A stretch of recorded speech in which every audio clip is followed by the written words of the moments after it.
చూస్ country delight, live better. ఇప్పుడే country delight app ని download చేసుకోండి. ప్రెసెంట్ నాతో పాటు బంగారు రాజు ఉన్నాడు అనమాట. రియల్ లైఫ్ లో బంగారు రాజు అండ్ స్క్రీన్ మీద కృష్ణవంశీ గారు. రమ్యకృష్ణ గారు ఎంత అందంగా ముద్దుగా పిలుస్తారు ఆ పేరుని. బంగారు రాజు, బంగారు రాజు. మీ లైఫ్ లో రియల్ గా చెప్పండి, ఒక లైట్ మ్యాన్ గా ప్రవేశించారు ఇండస్ట్రీలోకి. ఆ లైట్ మ్యాన్ గా వెళ్లాల్సిన అంత అవసరం ఏమొచ్చింది మరి అప్పుడు మీకు? సినిమా ఫీల్డ్ లో ఉందామని వచ్చాము. మీరున్న టైంలో డబ్బుకు వెలకట్లేము, డబ్బు కాదు కావాల్సింది ప్రేమ అన్నారు కాబట్టి నిజంగా ఇప్పుడున్న ఇండస్ట్రీలో ఉందా ప్రేమ, ఆప్యాయత? లేదా శాస్త్రి గారి గురించి అనుకున్నప్పుడు మనం అనుకుందాం, అంటే ఆయన లేనిది, ఆయన పెన్ను లేనిది కృష్ణవంశీ గారి సినిమాలు లేను అనేది. బట్ ఆయన పోయిన తర్వాత ఆ లోటు భర్తీ చేయగలిగింది మీ సినిమాలకి అంటే ఏ రైటర్ అని చెప్తారు? రాఖీ చూస్తే ప్రతి అమ్మాయి బాగా కనెక్ట్ అయ్యే సినిమా, అండ్ ఇప్పుడు సమాజం ఎలా ఉంటుందో గ్రహించి ముందే తీసిన ఒక సినిమా అని చెప్పుకోవచ్చు. ఆ టైంలో ముందే ఊహించి చేయటం కాదు, అప్పటికే ఉంది. ఇంతకన్నా ఎక్కువ ఉంది అప్పుడు. ఇప్పుడు ఓన్లీ మీడియా వల్ల ఎక్కువ ఫ్లేరప్ అవుతుంది. ఒక్కసారిగా రమకృష్ణ గారు, కృష్ణవంశీ గారు విడిపోయారు, దూరం అయిపోయారు, విడాకులు తీసేసుకున్నారు. అది విన్నప్పుడు మీ ఇద్దరు రియాక్షన్ ఏంటి? ఇప్పుడు ఏం చేస్తున్నాడు మీ ఫ్యూచర్ హీరో? లండన్లో మురారి రీ రిలీజ్ కి థియేటర్లోనే చాలా మంది పెళ్లిళ్ళు చేసేస్తున్నారు. అది చాలా తప్పు, చాలా చాలా తప్పు. వెళ్ళి తనకు ఒక పద్ధతి ఉంది. ఆమె సినిమాలు చూసి ఇలాంటి భార్యని చేసుకోవాలి, ఏమికే ప్రపోజ్ చేయాలి అనుకున్నారా? 5-6 years కోర్ట్షిప్ లాగా జరిగి ఆ తర్వాత ఎప్పుడో ఫైన్ డే చాలా క్యాజువల్గా చేసేసుకుందాం అంత ఫిక్స్ అయిపోయింది. ఇప్పుడే మురారి సినిమాకి ఇంత స్టోరీ చెప్పారు, 2 ఫ్యామిలీస్ ఎమోషన్స్ అని, మీ ఇద్దరు అలా చేసేసుకున్నారు.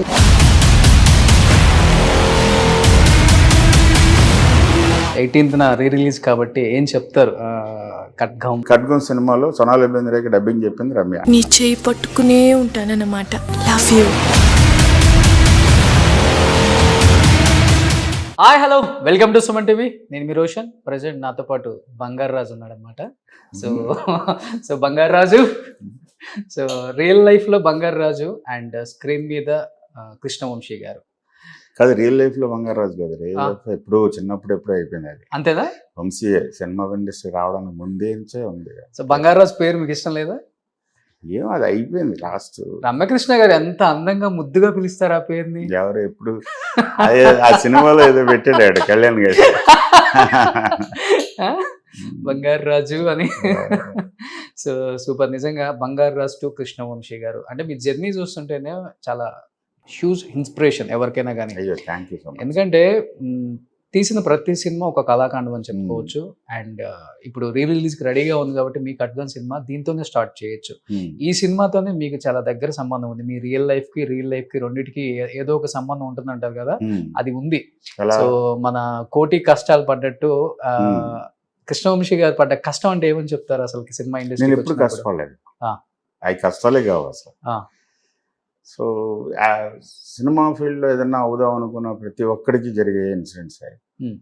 జనరల్గా ఇంట్లో వాళ్ళు ఒక బాధ్యతగా ఏదో ఒకటి ఉంటుంది కదా, దాన్ని ఎందుకు పాడు చేసుకుని వెళ్ళి అక్కడ అవుతుందో అవదో తెలియని ఒక లాటరీ చేయడం ఎందుకని ఆపుతారు. కాబట్టి ఇంటి దగ్గర నుంచి హెల్ప్ ఉండదు కాబట్టి స్ట్రగుల్ అవుతున్నప్పుడు ఒకటి సాధిద్దాం అనుకున్నప్పుడు, అవుతుంది అనుకున్నప్పుడు ఒక బ్లైండ్ బిలీఫ్ ఉంటుంది. ఓకే, దాంట్లో ఇవన్నీ మామూలుగా ఓకే ఇట్లా రెడీ అయ్యే వెళ్తాం. అటుకే సో కష్టాలు కావు, కష్టాలు కావాలి. ఓకే, ఇష్టంగా భావిస్తే ఏదైనా కానీ అంతే. మన కోసం మనం కష్టపడతాం. బట్ కృష్ణవంశీ గారు అంటే మీ లైఫ్ లో రియల్ గా చెప్పండి, ఒక లైట్ మ్యాన్ గా ప్రవేశించారు ఇండస్ట్రీలోకి. ఇప్పుడు డైరెక్షన్ డిపార్ట్మెంట్ లోకి వెళ్ళి ఒక డైరెక్టర్ దగ్గర assistant director, co director, associate అయ్యి డైరెక్టర్ అవ్వటం అది వేరే విషయం. బట్ మీరు సినిమా మీద ఇష్టంతో, ఆ ప్రేమతో అసలు ఎలా ఎంటర్ అవ్వాలో కూడా తెలియని ఒక అబ్బాయి, బంగారు రాజు అనే అబ్బాయి కృష్ణవంశీగా మారటానికి మధ్యలో చాలా జర్నీనే ఉంది కదా. ఆ జర్నీని మేం మర్చిపోయినా మీరు మర్చిపోలేరు, అంతే కదా? సో ఆ లైట్ మ్యాన్ గా వెళ్లాల్సిన అంత అవసరం ఏమొచ్చింది మరి అప్పుడు మీకు?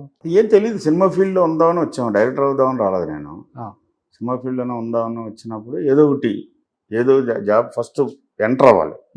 సో దాంట్లో దొరికింది అది Hmm. ఛాన్స్. ఓకే దాన్ని ఎందుకు వదిలేసుకోవాలి? ఓకే పైగా మనం అంత తోపులమా, అది నేను ఇది చేయను, నేను అదే చేస్తాను, ఓకే అది లేదు అసలు. అప్పుడు Ah. దొరికింది ఆల్సో అది సువర్ణ అవకాశం కింద, గోల్డెన్ ఆఫర్ కింద ఫీల్ అయ్యాను నేను. Hmm. ఫస్ట్ షూట్ చూడొచ్చు, షూటింగ్లో ఉండొచ్చు, ఓకే ప్లస్ ఇవన్నీ చేతితో పట్టుకుని ఆ ఫీల్ వేరేగా ఉంటుంది, ఎక్స్పీరియన్స్ వేరేగా ఉంటుంది, దాని ద్వారా వచ్చే ఇన్ఫర్మేషన్ వేరేగా ఉంటుంది. ఓకే సో అందుకనే చేసే పనిలో చిన్నది పెద్దది అనేది ఏమి ఉండదు, పని చేసామా లేదా అనేది. ఆల్మోస్ట్ 24 క్రాఫ్ట్స్ లో ప్రతిదీ టచ్ చేశారు. ఇది అదే కాదనుకుంటా. లైట్ బాయ్ గా చేశాను, కెమెరా అసిస్టెంట్ గా చేశాను, అసిస్టెంట్ ఎడిటర్ గా చేశాను, సెట్ బాయ్ గా చేశాను, జూనియర్ ఆర్టిస్ట్ గా చేశాను. మిగతా చేయలేదు. ఇలాగ ఒక 5-6 ఓకే. సో అంత అసిస్టెంట్ ఎడిటర్ గా చేశాను. కొంత 24 క్రాఫ్ట్స్ మీద పట్టుంది, బాగా పట్టుంది కాబట్టి టైంకి అన్ని పంచువాలిటీ అవ్వాలి, ప్రొడ్యూసర్ నష్టపోకూడదు. ఇది బాగా సినిమా బాగా రావాలి, ప్రొడ్యూసర్ నష్టపోకూడదు. కానీ అలా అలా నెగిటివ్ ఎందుకు ఆలోచించాలి? మంచి ఎఫెక్టివ్గా రావాలి, అనుకున్న టైంలో ఎవరి టైం వేస్ట్ అవ్వకుండా జరగాలి. ఇక ఆ తర్వాత మిగతాయి అంతే. డబ్బు అనేది ఎప్పుడు మన ఆలోచనలో ఉండదు. డబ్బు కాదు, మంచి వర్క్ చేయాలి. సో ఖడ్గం re release 18th. But Murari re release అంత మేరకు ఉంటుంది, అంత రీచ్ ఉంటుంది, అంత ఆడియన్స్ రెస్పాన్స్ ఉంటుంది అని ఎక్స్పెక్ట్ చేశారా? దీనికన్నా ముందు ఆల్రెడీ మురారి అయింది కాబట్టి. ఇప్పుడు ఉన్న స్టేట్ ఆఫ్ మైండ్ ఎలా ఉందంటే రోషన్, ఎక్స్పెక్టేషన్ లేదు. ఎప్పటి నుంచో ఒక 10-15 ఏళ్ల నుంచి సింధూరం వాజ్ ద లాస్ట్ ఎక్స్పెక్టేషన్. బ్రహ్మాండమైన సినిమా దేశం కొట్టేస్తాం అనుకుంటే ఓకే మొహం పగిలింది.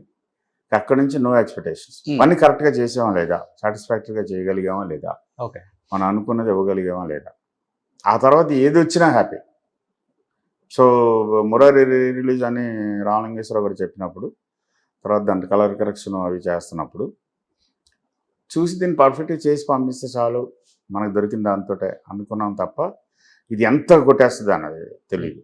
దాని తర్వాత మహేష్ బాబు ఫ్యాన్స్, మురారి ఫ్యాన్స్ 25 ఏళ్ళుగా మురారిని టీవీల్లో చూసి ఎంతో ఎంజాయ్ చేస్తున్న ప్రేక్షకులు అందరూ మళ్ళీ కథ అదినే. ప్లస్ నా అనాలిసిస్ ఏంటంటే గత లాస్ట్ 10 yearsగా బాగా డార్క్ ఎలిమెంట్ ఎక్కువైపోతుంది సినిమాలో. అవును అవును అవును. సొసైటీలో కూడా ఒక ఇండిఫరెన్స్ ఎక్కువైపోయింది, రెస్ట్లెస్నెస్ ఎక్కువైపోయింది, డిస్సాటిస్ఫాక్షన్ ఎక్కువైపోయింది. అందరం ఒకరినొకరిని కంపేర్ చేసేసుకుని ఫీల్ అయిపోతున్నాం. సో వైలెన్స్, డార్క్ కంటెంట్ సినిమాల్లోకి వచ్చేసిన దాని మీద ఇది ఒక్కసారి ఒక సెలబ్రేషన్, ఒక కలర్ఫుల్ ఫిల్మ్ చూసేటప్పుడు రొమాన్స్, అది కూడా మహేష్ బాబు, సోనాలి బెంద్రే సాంగ్స్, మా మిగతా యాక్టర్స్ ఫ్రేమ్స్, దానివల్ల ఎక్కువ రియాక్షన్ వచ్చిందని అనుకుంటున్నాను. ఓకే. మురారికి హార్డ్లీ ఒక 4-5 కోట్లు అయి ఉంటుందో బడ్జెట్ ఆ టైంలో? అది తెలియదండి ఎంత ఏంటో, మరి ప్రొడ్యూసర్ నేను కనుక్కోవాలి, అసలు అడగలేదు, ఆయన చెప్పలేదు. ఓకే. రామలింగేశ్వరరావు గారు అవుట్ అండ్ అవుట్.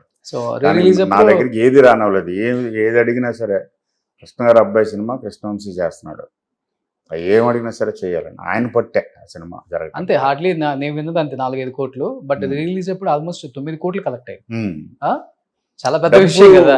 కాదు, డబ్బు కాదు రోషన్, ఆ ప్రేమ, ఆ అభిమానం, ఆ జోష్, ఆ ఉత్సాహం, దానికి వెలకట్టలేవు. ఉందంటారా సార్? అప్పుడు ఓకే, మీరున్న టైంలో డబ్బుకు వెలకట్టలేము, డబ్బు కాదు కావాల్సింది ప్రేమ అన్నారు కాబట్టి, నిజంగా ఇప్పుడున్న ఇండస్ట్రీలో ఉందా ప్రేమ, ఆప్యాయత? లేదనుకోవటం తప్పు. కరెన్సీకి ఉన్న వాల్యూ చెప్పేదానికి ఉంది అంటారా? కాదు, ఉంది, డెఫినెట్గా ఉంది. ఏ విషయంలో మీకు ఉంది అనిపించింది? మీ విషయంలో ఒకటి చెప్పండి. మురారి రీ రిలీజ్ ఎగ్జాంపుల్ దానికి. సింపుల్, యాజ్ సింపుల్ యాజ్ అదే పెద్ద డబ్బు తోటి అయిన సినిమా కాదు కదా అది. Okay. Murari successful not because of దానికి పెద్ద మెగా సెట్స్, ఆ భయంకరమైన సీజీలు ఏమీ కాదు. Pure emotion, purity, sweetness, sweet people, sweet emotions, family bonds, అన్ని పాజిటివ్ విషయాలు ఉంటాయి. దేవుడు, పూజలు, అవన్నిటికీ ఎందుకు అంత రియాక్షన్ వచ్చింది? ఓకే.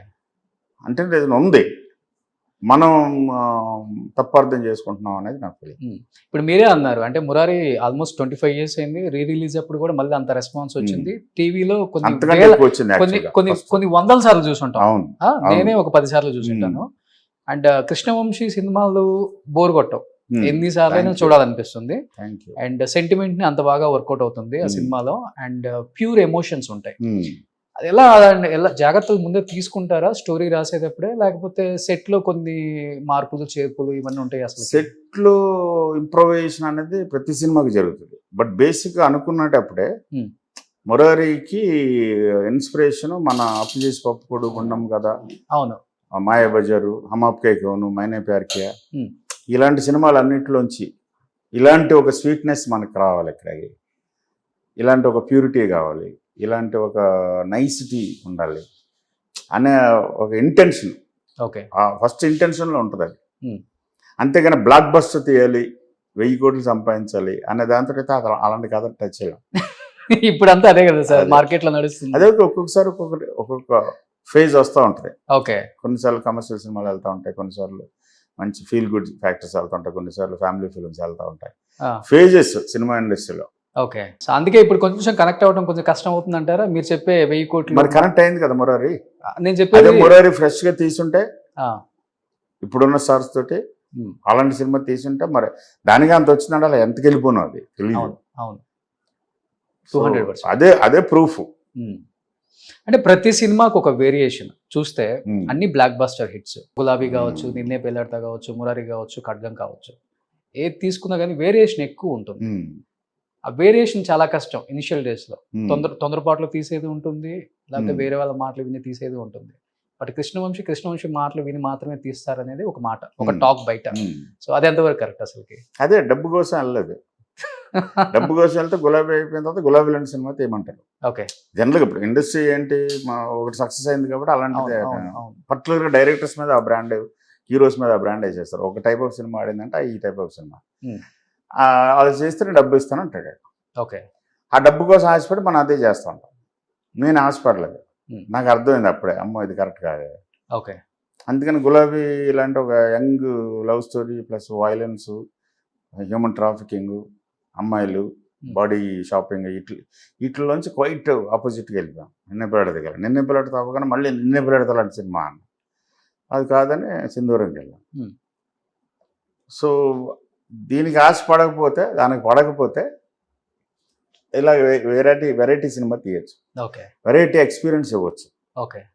అది కొన్నాళ్ళ తర్వాత పే ఆఫ్ అవుతుంది. సో అలా డబ్బు కోసం తాపత్రయ పడలేదు కాబట్టి 9 నందులు మీ కైవసం. ఇన్ని వెరైటీ నందులు ఏముందండి, అది 3 నేషనల్స్, 3 ఫిలిం ఫేర్స్.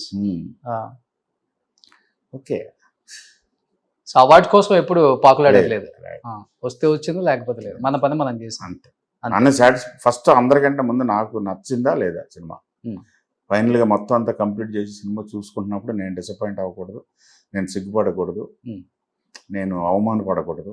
ఓకే, నేనే మంచి క్రిటిక్, దానికి కరెక్ట్గా ఉందా లేదా చూసుకుని నేను సాటిస్ఫాక్టరీగా ఉన్నాను అనే ఫీలింగ్ కోసం పనిచేస్తాను.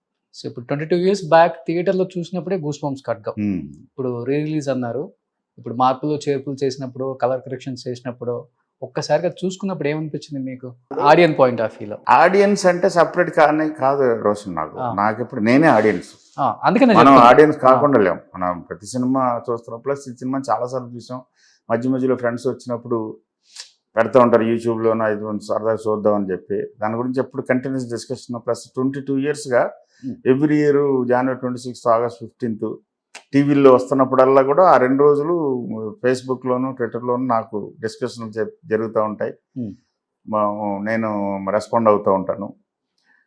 అందుకని నాకు ఏంటంటే ఇప్పుడు కలర్ కరెక్షన్ జరుగుతున్న ఫీలింగ్ 22 సంవత్సరాలుగా ఇప్పుడు జనరేషన్ అంతా కూడా టీవీస్లో చూసారు, సినిమాని చూసి ఎంజాయ్ చేశారు. ఇప్పుడు వాళ్ళకి బిగ్ స్క్రీన్ ఎక్స్పీరియన్స్ చాలా థ్రిల్లింగ్ ఉంటుందేమో అనిపించింది. సో ఇప్పుడు నేను సినిమా చూసినప్పుడు నాకు గూస్ బంప్స్ అంటే ఆ ట్రైన్ సీన్ అనేది గూస్ బంప్స్.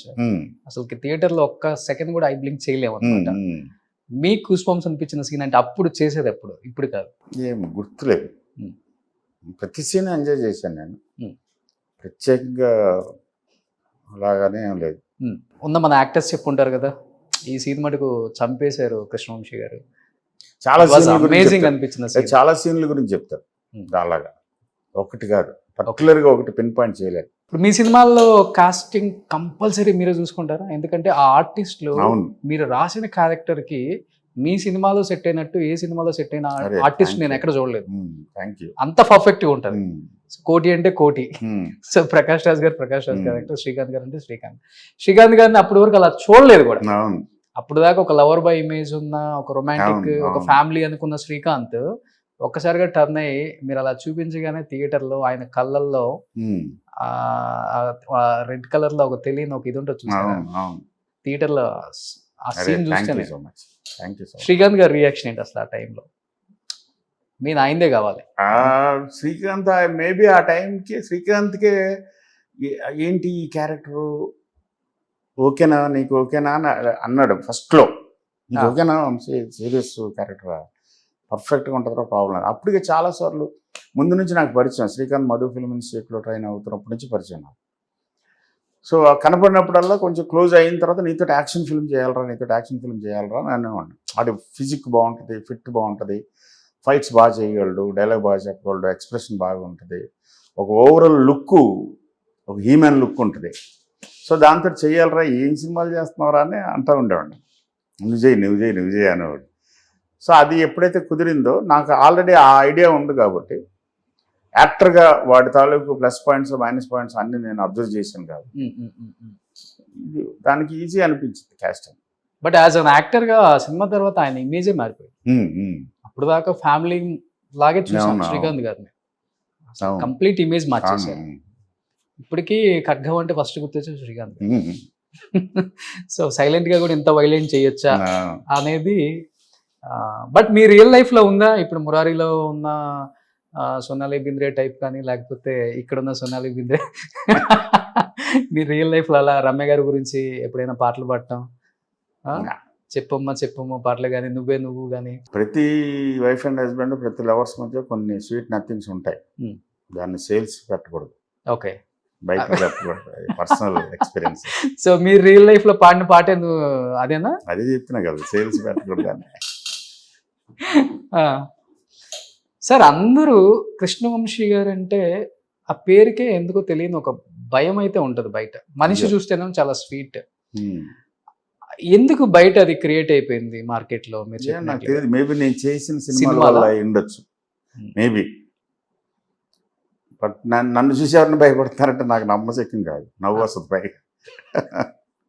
ఎవరైనా చెప్తూ ఉంటారు కదా మీకు? చెప్తారు కానీ అదే ఇవన్నీ 10 సంవత్సరాల క్రితం అమాయకంగా నమ్మేసేవాడిని, ఇప్పుడు నమ్మట్లేదు. వద్దులే, ఏ సినిమా తర్వాత నమ్మటం మానేసారు? సింధూరం తర్వాత వచ్చి. బట్ ఇప్పుడు కృష్ణవంశీ గారు సినిమాలు అంటేనే సాహిత్యానికి పెట్టింది పేరు.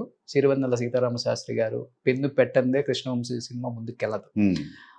ఇది ఉంది కదా, అర్ధ శతాబ్దపు అజ్ఞానాన్ని స్వతంత్రం అందామా అని, ఒక పాట రూపంలో కాకుండా అక్కడక్కడ వాడిన విధానం వేరే లెవెల్. ఎందుకు దాన్ని పర్ఫెక్ట్ గా, అంటే ఇది ఉందా దానికి ఆ సాంగ్ రూపంలో పెట్టకుండా అక్కడక్కడ వాడటానికి అని? ఆ సినిమా షూటింగ్, పోస్ట్ ప్రొడక్షన్ మొత్తం ఫినిష్ చేసి కాపీ తీసిన తర్వాత ప్రతి సినిమా గురువుగారికి చూపిస్తాను. ఓకే, కాపీకి ముందు చూపిస్తాను, ఎడిట్ అయిపోగానే కాపీ వచ్చిన తర్వాత చూపిస్తాను.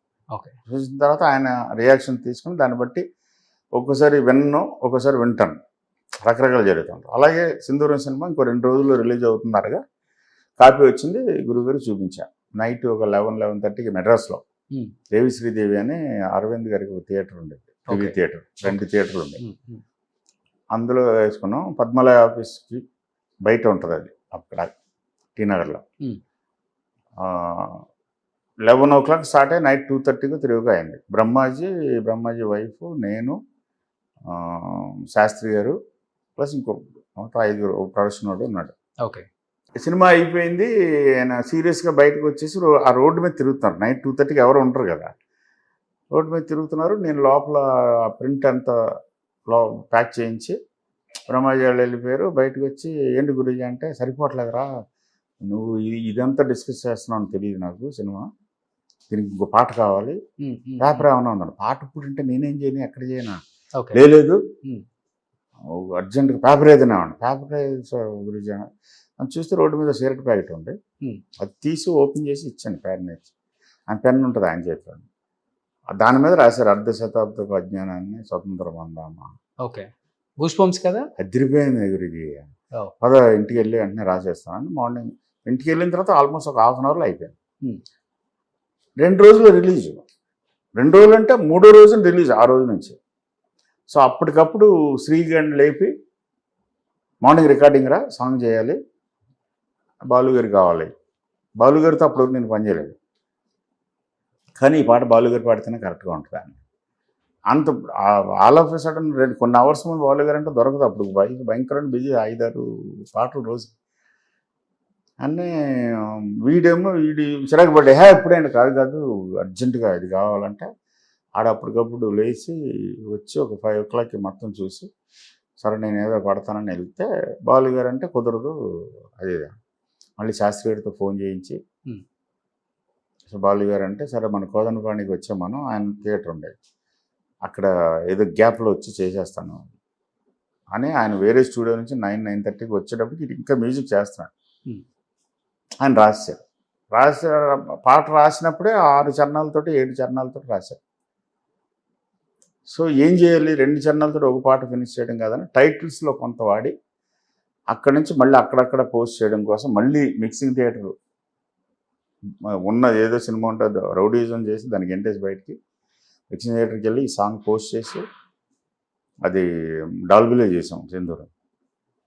మళ్ళీ దాన్ని కాపీ తీసి మళ్ళీ ల్యాబ్కి వెళ్ళి, అసలు మామూలు టెన్షన్ కాదు. ఓకే, చదువుతూ ఉంటేనే అనిపించింది బాబా ఏం పాట అది.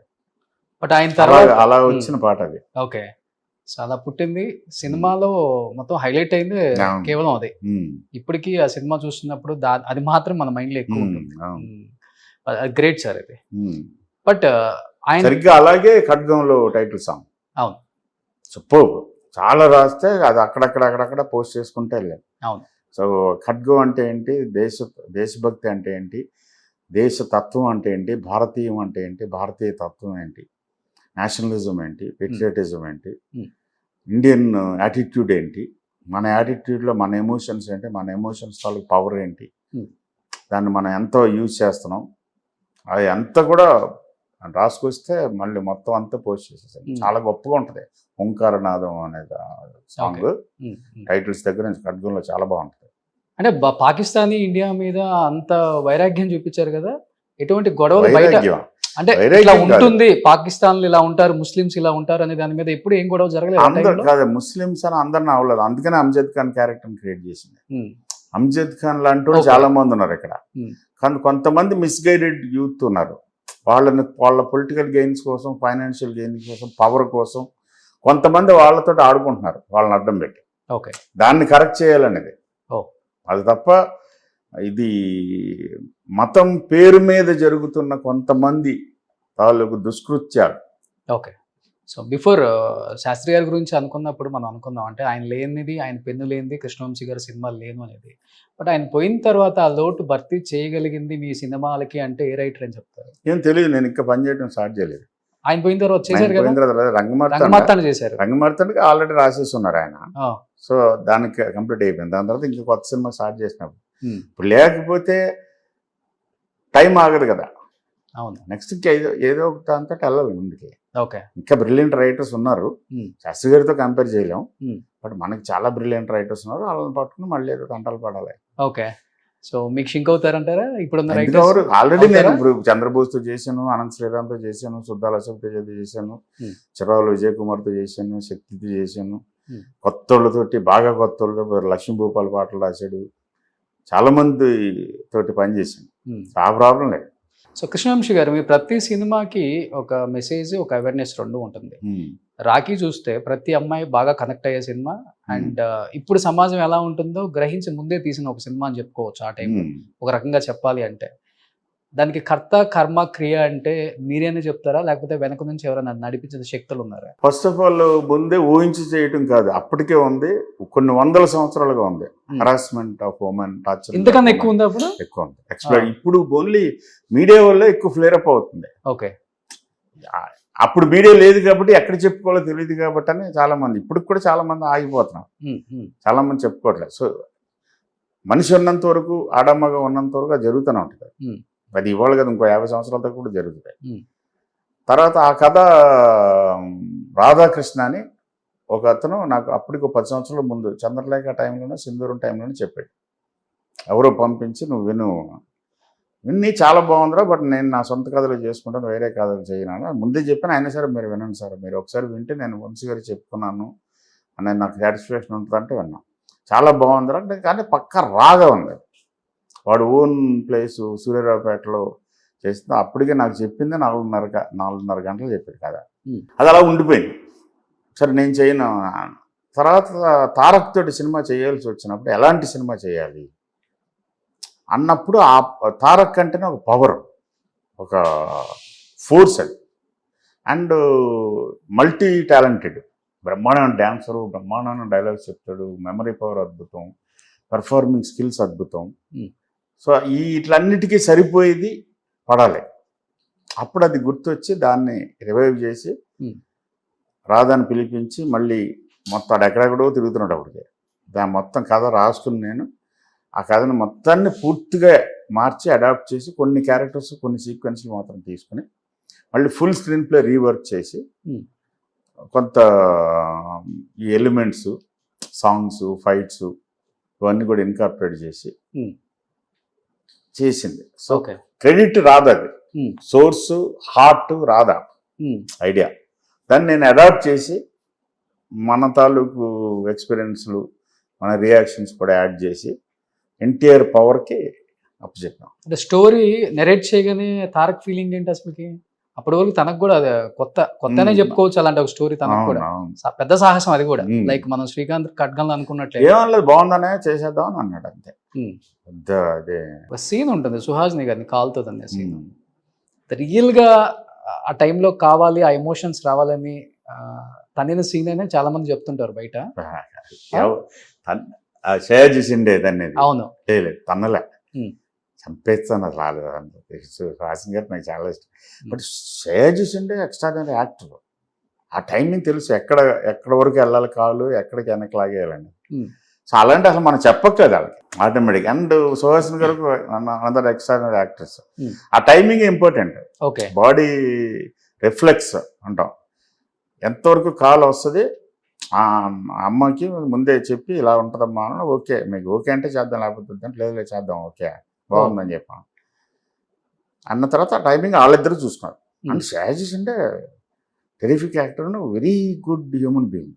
ఓకే, సో ఎదటి యాక్టర్ ఎంతవరకు వెళ్ళొచ్చు అనేది ఆయనకి బాగా తెలుసు. ఓకే, సో ప్రతి డైరెక్టర్కి ఒక ఫేవరెట్ హీరోయిన్ ఉంటుంది.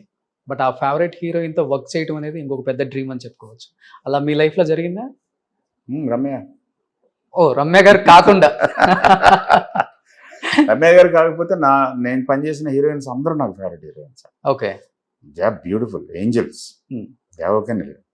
ఫస్ట్ సౌందర్య గారి పేరు చెప్తారా? సౌందర్య గారు కానీ, సోనాలి బెంద్రే కానీ, మహేశ్వరి కానీ, తబ్బు కానీ, సంగవి కానీ, గీత కానీ, ఇషా కొప్పి గారు కానీ, అండ్ సాక్షి శివానంద్ కానీ.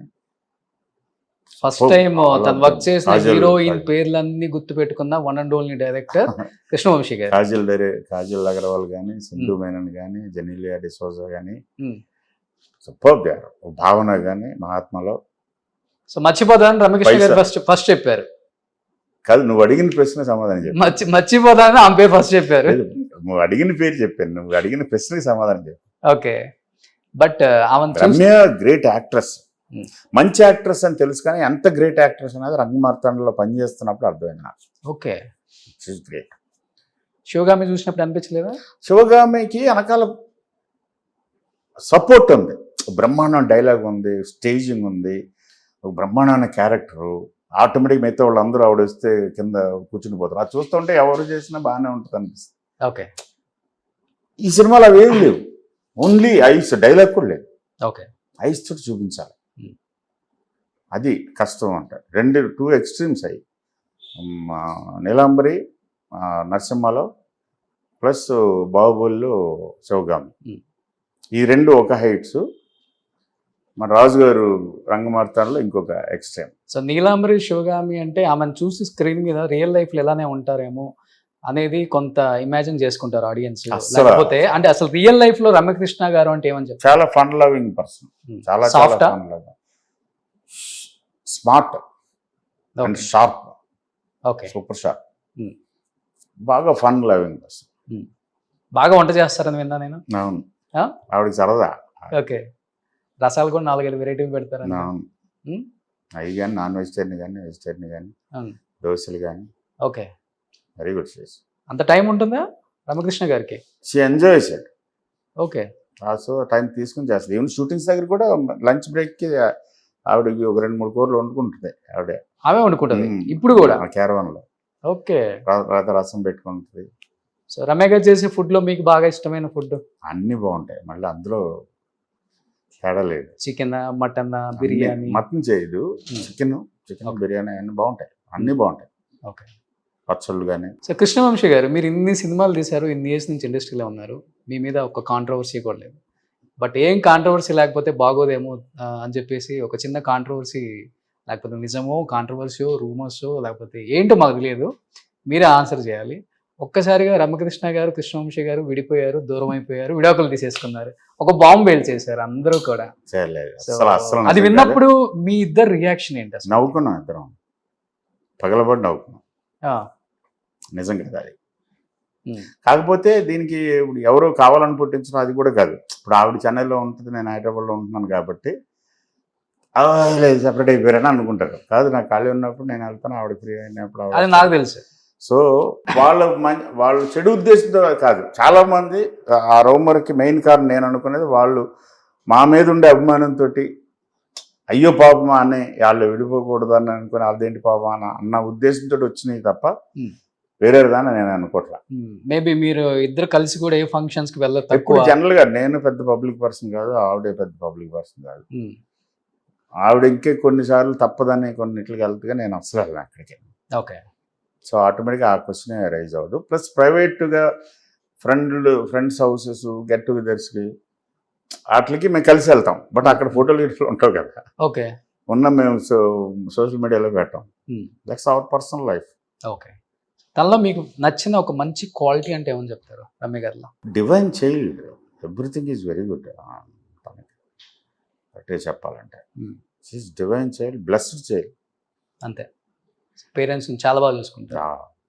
ఫ్యామిలీ మొత్తం ఫ్యామిలీ.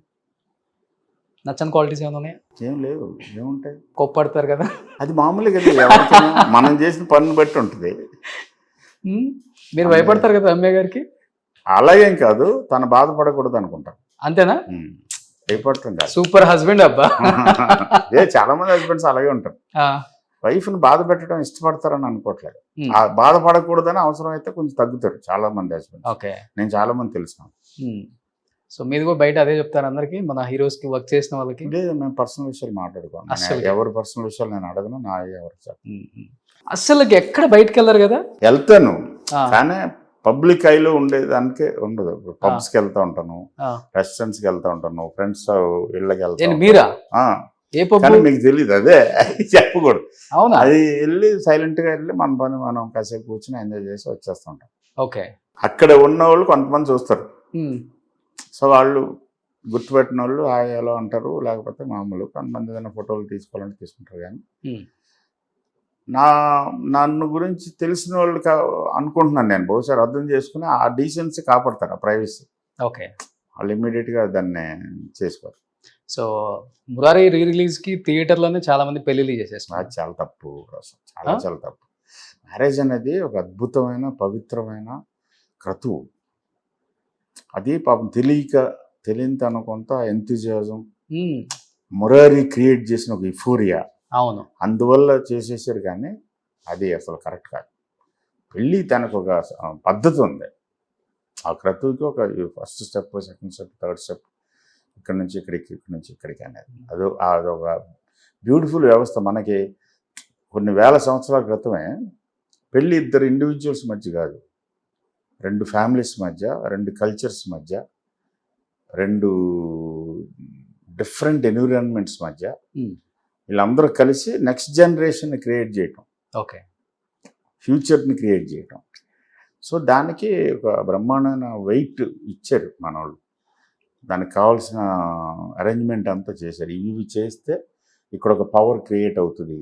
ఆ పవర్ వల్ల వీళ్ళకి సేఫ్టీ ఉంటుంది, నెక్స్ట్ జనరేషన్ సేఫ్టీ ఉంటుంది. సో ఫ్యూచర్ అన్నారు కాబట్టి ఇప్పుడు ఏం చేస్తున్నాడు మీ ఫ్యూచర్ హీరో?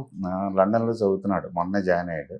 బీబీఏనా? బిజినెస్ మేనేజ్మెంట్ చేస్తున్నాడు. సినిమాల మీద ప్రస్తుతానికి అయితే ఇంట్రెస్ట్ లేదు. ఓకే, ఫ్యూచర్ ఏమవుతుంది చెప్పలేం. అంతేనా? మీకన్నా చాలా మెచ్యూర్డ్ గా మాట్లాడుతున్నారు. బిహైండ్ బిట్స్ తమిళ్లో ఒక ఇంటర్వ్యూ ఇచ్చాడు, చూసాను వాళ్ళ అమ్మతో. సో అమ్మ తెలివితేటలు ఎక్కువ వచ్చాయా, నాన్న తెలివితేటలు ఎక్కువ వచ్చాయా? ఏం అలాగే బేరీజ్ చేసుకోలేదు. Hmm. సో ఇద్దరు ఫ్యాక్టర్స్ ఉంటాయి. ఓకే, సో కొడుకంటే ఎక్కువ మీకు వాళ్ళ ఏది అమ్మ ఇష్టం? తెలివితేటలు ఎక్కువ వస్తేనే మంచిది యాక్చువల్గా నాకంటే కూడా. రమ్య గారు ఈ స్టేట్మెంట్ మీరు పక్కా నేను వాట్సాప్ లో పెడతాను. మీ కొడుకంటే ఎక్కువ ఇష్టం కదా, ఎందుకంటే ఇంట్లో స్టెప్స్ ఎక్కే దగ్గర నుంచి స్టెప్స్ ఎండ్ అయ్యే వరకు కంప్లీట్ గా ఆ ఫోటో గ్యాలరీతో నింపేశారు. వాడిని చూడటం ఇష్టం. Hmm. ఎవరికి ఏ ఫాదర్కి ఉండదు. అంతే. సో అర్థం చేసుకుంటాడు అమ్మని నాన్నే బాగా. Very nice person, very well manners, చాలా బాగా వాల్యూస్ బాగా ఇన్స్టిల్ చేసింది రమ్య. రమ్య క్రెడిట్. ఎస్, నిజంగా అలా పెంచారా? బాగా పెంచారు. So super. Anyhow 18th re release కాబట్టి ఏం చెప్తారు? ఖడ్గం రమ్య టాపిక్ వచ్చింది కాబట్టి ఖడ్గం సినిమాలో సోనాలి బెంద్రేకి డబ్బింగ్ చెప్పింది రమ్య. అవునా? అంత స్వీట్ గా చెప్పారా రమ్యకృష్ణ గారు? తనే చెప్పింది. అవునా? తనతో రిక్వెస్ట్ చేసి చేయించారు, నువ్వు చెప్తే బాగుంటుంది. చాలా బాగా చెప్పి. ఇంత సాఫ్ట్ క్యారెక్టర్ కి ఎక్కడ వర్కౌట్ అయింది సార్ అక్కడ? చూడు సినిమా చూసినప్పుడు అర్థం అవుతుంది. ఎక్కువ టేకులు తీసుకున్నారా? లేదు అసలు. అంత కలిపి నేను అనుకోవడం 1.5 hours లో ఫినిష్ చేసి మ్మ్. ఒకసారి ఫుల్ గా చూసింది మొత్తం అంతా సాంగ్ తో కలిపి. మ్మ్. టక టక టక చాలా ఫాస్ట్, గ్రేట్ Okay. యాక్టర్స్, అందులో అనుమానం లేదు. ఓకే, ఈవెన్ షూటింగ్ కూడా చాలా ఫాస్ట్. అంగమార్తంలో ఆవిడ కోసం 1 more take ఎప్పుడు చేయాలి, ఓకే. సింగిల్ టేక్స్ అన్ని, రిహార్సల్ కూడా ఉండదు. మ్మ్.